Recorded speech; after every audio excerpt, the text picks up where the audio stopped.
Hello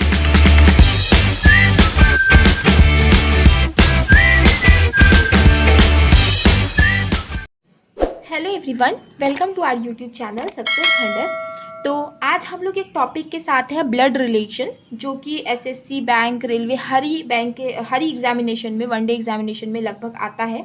तो चलिए हम लोग इस टॉपिक को शुरू करते हैं।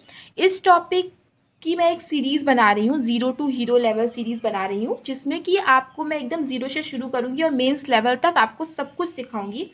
इस सीरीज को देखने के बाद आई कैन एश्योर यू कि आपको ब्लड रिलेशन कहीं और पढ़ने से, कहीं और भी जाके पढ़ने की बिल्कुल भी ज़रूरत नहीं है। इतना आप पढ़ लीजिए, इतना आपके लिए काफ़ी होगा मेंस तक के लिए, मैं इतनी आपको गारंटी दे सकती हूँ।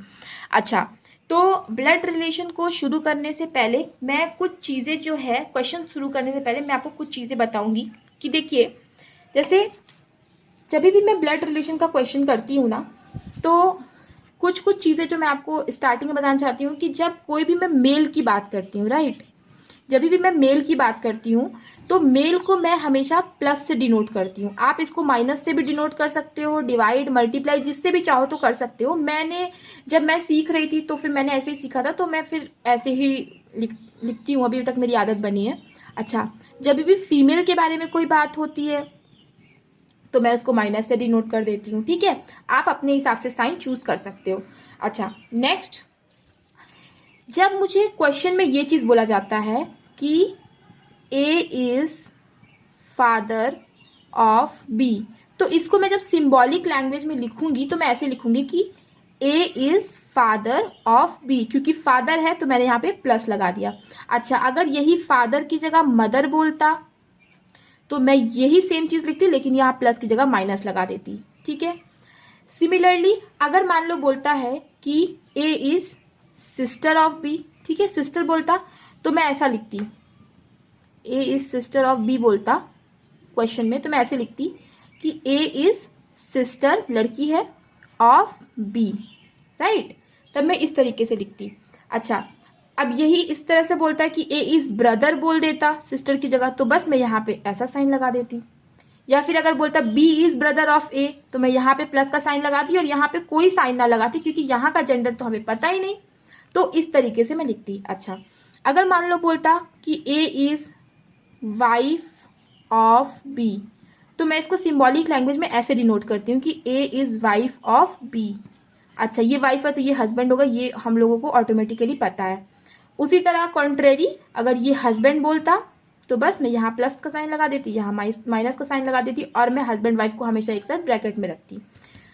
तो ये मेरा कुछ तरीका है, कोई भी चीज जो भी डिनोट की रहती है क्वेश्चन में, उस चीज को लिखने का। मान लो बोल देता कि ए इज ग्रैंड फादर या फिर ग्रैंड मदर ऑफ बी, तो मैं उसको लिखती कि ए जो है वो ग्रैंड फादर है, तो अगर मान लो फादर बोलता तो प्लस का साइन लगाती, मदर बोलता तो माइनस का साइन लगाती। तो अगर ये बी का ग्रैंड फादर है तो मतलब ए का कोई ना कोई बेटा या बेटी होगा और उसका फिर बच्चा होगा बी, तो ऐसा मैं लिखती कि A is grandfather of B, और फिर यहाँ पे जो इसका बेटा होता या फिर बहू होती या फिर बेटी होती, जो भी होता, तो वो यहाँ पे आता, ठीक है। तो मैं इस तरीके से चीज़ों को लिखती हूँ। अगर आप कोई और तरीके से लिखते हो तो आप वैसे ही लिखो, अगर आप अभी सीखना शुरू किए हो तो आप ऐसा भी सीख सकते हो, या कोई और तरीका आपको ज़्यादा पसंद आए तो आप वैसे भी कर सकते हो, ठीक है। तो ये एक बेसिक सी चीज़ थी जो मैंने आपको बताई। अब हम लोग क्वेश्चन पे आते हैं। तो ये क्वेश्चन है, देखो ब्लड रिलेशन में बेसिकली क्वेश्चंस कितने टाइप्स के आते हैं। तो एक तो इस टाइप के होते हैं, स्टेटमेंट टाइप के क्वेश्चन होते हैं, और इस टाइप के जब क्वेश्चंस आते हैं एग्जामिनेशन में तो उसमें बंच में क्वेश्चन बनते हैं। यहाँ पे तो फिलहाल मैंने एक ही क्वेश्चन लिखा है, बट एक्चुअली में बंच में क्वेश्चन बनते हैं, 2 to 3 क्वेश्चंस ऐसे बनते हैं प्रीलिम्स लेवल में, मैं आपको बता रही हूँ।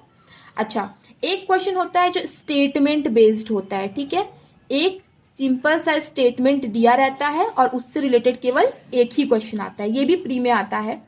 अच्छा, एक क्वेश्चन होता है जिसको कहते हैं कोडेड ब्लड रिलेशन। इस टाइप के जो क्वेश्चन होते हैं ना, ये मेंस में आते हैं, ठीक है। कोडेड ब्लड रिलेशन के जो क्वेश्चंस होते हैं वो मेंस में आते हैं, तो वो भी हम लोग पढ़ेंगे। तो फिलहाल हम लोग नॉर्मल टाइप के ब्लड रिलेशन के क्वेश्चन से आज शुरुआत करते हैं, धीरे धीरे करके हम लोग सारी चीजें कवर करेंगे। तो चलिए आज हम लोग ये नॉर्मल सा ब्लड रिलेशन का क्वेश्चन लेते हैं, इसको ही शुरू करते हैं। तो क्वेश्चन को पढ़ना शुरू करते हैं। क्वेश्चन में लिखा है ABCDEFGH are 8 persons of a family. ये लोग 8 लोग हैं फैमिली में। There are 3 married couple. अच्छा, 3 कपल हैं, ठीक है, ये लिख लो कि 3 कपल हैं एंड 3 जनरेशन भी है, ठीक है। 3 जनरेशन मतलब 3 पीढ़ियों की फैमिली है। A is the only daughter of D. D की ए ओनली डॉटर है, मतलब इसका कोई और बेटी नहीं है, लेकिन इसका ये मतलब नहीं है कि इसका कोई और बेटा नहीं हो सकता, ठीक है। डी का कोई और बेटा हो सकता है मगर और कोई बेटी नहीं है, सिर्फ ये लिखा है क्वेश्चन में। तो क्वेश्चन की लाइन को अच्छे से समझो। कई लोग ये सोचकर ही समझ लेते हैं अच्छा इसकी ये सिर्फ ओनली डॉटर है तो इसका मतलब अब इसका कोई और बच्चा नहीं होगा। तो हाँ, और इसका बेटा हो सकता है पर बेटी नहीं हो सकती, ठीक है। तो A is the only daughter of D. Who is the paternal grandfather of E. D जो है वो पैटर्नल ग्रैंड फादर है। देखो पैटर्नल ग्रैंड फादर है मतलब पैतृक वो दादाजी हैं उसके, ठीक है। मतलब डी का कोई ना कोई बेटा है जिसका बच्चा मतलब बेटा या बेटी होगी ई, ठीक है। तो A is the only daughter of D. A सिर्फ डॉटर है डी की, मतलब अब जो डी का कोई और बेटी नहीं होगी। D who is the paternal grandfather of E. देखो हु, विच, हुज, ये सब जो चीजें आती हैं ये हमेशा नियरेस्ट सब्जेक्ट के लिए आती है। तो यहाँ पे नियरेस्ट सब्जेक्ट क्या है, नियरेस्ट सब्जेक्ट यहाँ पे डी है। तो इसका मतलब ये जो हु आया है वो डी के लिए आया है। तो D is the paternal grandfather of E. तो डी को हमने पैटर्नल ग्रैंडफादर बना दिया ई का, मतलब डी का कोई ना कोई बेटा होगा। आगे पढ़ते हैं। G is the only child of C. इसको अब हम यहां नहीं सेट कर सकते, ठीक है, तो हम इसको अलग से लिख देते हैं कि सी का सिर्फ एक ही बच्चा है, वो है जी। देखो अब यहाँ पे हम लोग मान सकते हैं कि जी के अलावा और सी का कोई बच्चा नहीं है, ठीक है। तो क्योंकि क्वेश्चन में यहाँ पे मेंशन है कि G is the only child of C, ठीक है, G is the only child of C. अब आगे बढ़ते हैं। आगे लिखा है F is the mother in law of B. F जो है मदर इन लॉ है बी की, ठीक है, मतलब इसका कोई बेटा या बेटी होगा और बी उसका जीवन साथी होगा, ठीक है। तो F is the mother in law of B, ठीक है, लिख लिया हमने। Number of males in the family is 2 more than the number of females. अच्छा, जो मेल्स हैं वो 2 ज्यादा है फीमेल से, मतलब फीमेल मान लो 1 है तो मेल कितने होंगे, 3 होंगे। यही तो बात है कि फीमेल 1 है तो मेल कितने होंगे, 3 होंगे। तो चलिए हम लोग एक बार इसको डिराइव कर लेते हैं कि मेल कितने हैं और फीमेल कितने हैं। मान लो कि फीमेल 1 है तो मेल 3 होंगे, तो ये तो 4 ही पर्सन हुए, तो ऐसा नहीं होगा। मतलब मान लो फीमेल 2 है तो इसमें 2 ऐड करो तो क्या मेल 4 होंगे, तब भी 6 ही लोग बनेंगे, तो ऐसा भी नहीं होगा। तो मान लो फीमेल 3 है तो मेल 5 होंगे। अब देखो ये टोटल 8 बंदे हो गए, तो इसका मतलब फीमेल 3 है और मेल कितने हैं, मेल है 5, ठीक है। तो number of mails is 2 more than the number of females. हो गया, मतलब फीमेल 3 है और मेल कितने हैं, 5 है। अच्छा, क्वेश्चन में लिखा है ई इज अनमैरिड, ठीक है, ई अनमैरिड है, ठीक है, ई अनमैरिड है। C is son in law of D. C जो है वो डी का सन इन लॉ है। अच्छा, डी का हमने बोला था कि सिर्फ एक ही बेटी है, तो सी जो है वो उसका ही हस्बैंड होगा। तो हो गया ना कि सी सन इन लॉ हो गया डी का, राइट। अब क्वेश्चन में यही बोलता है कि सी का जो बच्चा है वो कौन है, जी है, और जी जो है सी का ओनली बच्चा है, तो इसके अब और कोई बच्चे नहीं होंगे। यहाँ पे लिखा हुआ था G is the only child of C, ठीक है। तो देखो ये हमने सेट कर लिया यहाँ पजल में। आगे पढ़ते हैं। H is not married to D. H की शादी डी से नहीं हुई है। अच्छा, एच की शादी डी से नहीं हुई होगी तो डी की शादी किससे हुई होगी, ये हम लोग देख लेते। यहाँ पे आप क्रॉस करके लिख दो कि यहाँ पे एच नहीं आएगा, लेकिन कपल्स हमारे कितने थे, 3 कपल थे, तो मतलब 1 कपल, 2 कपल और 3 कपल ऐसे ही बनेंगे, राइट। तो अब देखो यहाँ पे हमें एक चीज पता थी कि जो बी है वो एफ का बी जो है एफ जो है बी की मदर इन लॉ है।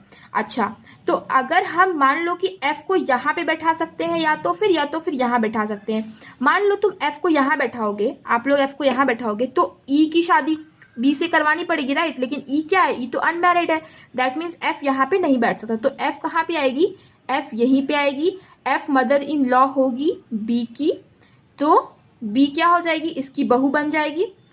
और एक कौन बचा, एक मेंबर फैमिली का जो बचा है वो है एच, मतलब एच क्या होगा, इसका बेटा होगा। देखो 1 2 3 4 5 6 7 8, तो 8 लोग पूरे सेट हो गए। अब इससे जो भी क्वेश्चन आएगा इस पजल से आप इजीली दे सकते हो। देखो यहाँ पे क्या क्वेश्चन आया, how is A related to E, तो ए का ई से क्या रिलेशन है, ए का ई से क्या रिलेशन है, यहाँ पे देखो लिखा है mother, sister, father, brother and none of these. तो बता दो, आप लोग खुद ही बताओ कि ए का ई से क्या रिलेशन है।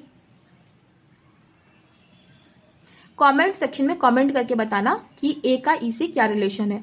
वैसे मैं बता दे रही हूँ कि ए जो है वो ई की आंटी होगी, तो इसका आंसर होगा नन ऑफ दीज, तो ए इज आंटी ऑफ ई। ठीक है, तो चलिए आज एक ही क्वेश्चन मैं करा पाई क्योंकि आज हम लोग की इंट्रोडक्शन क्लास थी। आई होप आपको ये अच्छे से समझ में आया होगा, इसकी प्रैक्टिस करना आप, फिर हम लोग नेक्स्ट पार्ट 2 में मिलते हैं। ठीक है, so thank you so much for watching.